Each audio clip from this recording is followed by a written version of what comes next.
Welcome back to our channel Commerce Easy Notes. Today we are going to discuss about the topic product management, that is creating value.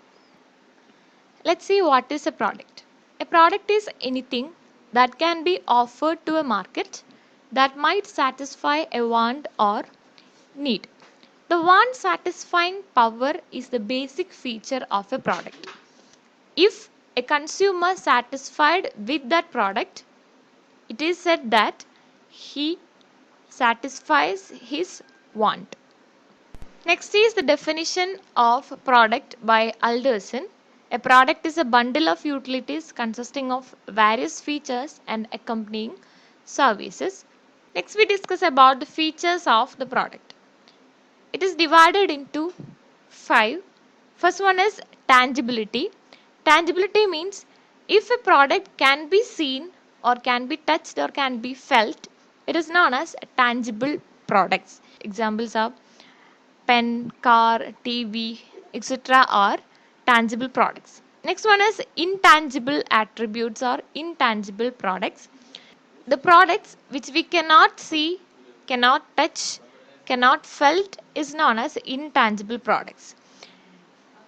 The example is the services we are providing is an intangible attributes. That is maybe insurance, hairdressing, etc. Next one is associated attributes. Some products carries different types of features, attributes of that product.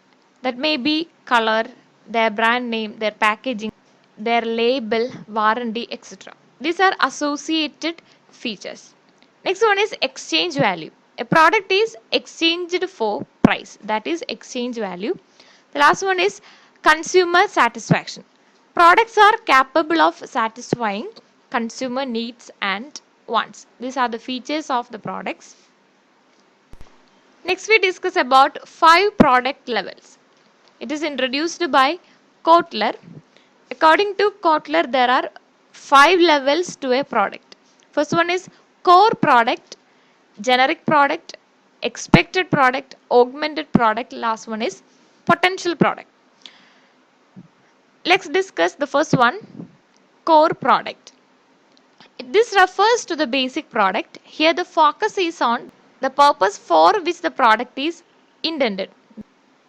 That is the fundamental benefit that the consumer is buying.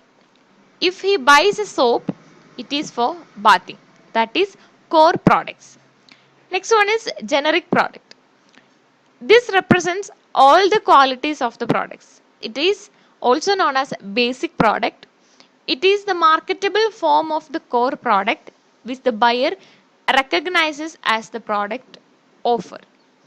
Third one is expected product. Expected product means this refers to all the benefits consumers expects to get when they purchase a product. It is a product having attributes which buyers normally expects. Next one is augmented product. This refers to all the additional factors which set the product apart from competition. That is its brand identity and images. Augmented products are produced for exceeding the customer's expectations. The last one is potential product. This refers to the augmentations and transformations that the product may undergo in the future. That means this refers to the augmentations means benefits and features of a product which the product undergoes in the future. These are the 5 product levels of Kotler. It is also known as customer value hierarchy. Next is product classifications. Product is classified into 3. First one is based on durability. Second one is based on use. Third one is based on tangibility. Let's see, based on durability, the product is divided into 2, durable and non-durable. Durable goods are the goods which have a long period of time. They remain in use for several years. Examples are TV, refrigerator, air conditioner, etc. Next one is non-durable. It is just opposite to durable. That means it have only a shorter period of time. That means soap, toothpaste, etc. Next is based on use. Products are divided into two: industrial goods and consumer goods.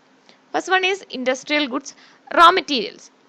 Raw materials are the goods undergoing manufacturing process and converted into finished goods. Next is machinery. These are partly processed goods which are used in making the finished output. Next is components. This refers to the tools and equipments used in the manufacturing operations. Last one is operating supplies. This refer to low priced supplies for facilitating the manufacturing operations. That means lubricants, cotton waste, etc. Next is consumer goods. Consumer goods also divided into three: convenience goods, shopping goods. Last one is specialty goods. First one is convenience goods.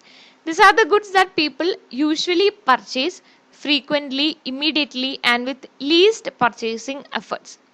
They are non-durable and have a low unit value. Means soap, toothpaste, etc. And also convenience goods are also divided into three categories: staple goods, impulse goods, and emergency goods. Staple goods are the goods which belongs to convenience category. The majority of convenience goods belongs to this category. That means a soap, toothpaste, etc. Second one is impulse goods.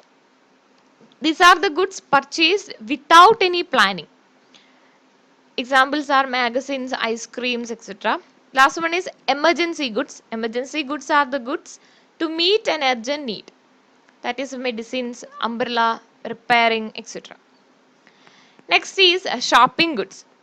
These are the goods purchased by the consumers after making comparisons of features like price, quality, size, style of other products. Next is specialty goods. These are the goods with unique characteristics for which consumers are willing to make special purchasing effort. Examples are cars, bikes, TV, camera, etc. The last point is unsought goods. It is not mentioned here. Unsought goods are the goods which the consumer do not know about or do not normally think of buying that product. Sometimes life insurance is an unsought type of goods. Next category is based on tangibility. It is already discussed. So these are the product classifications. Thank you for watching.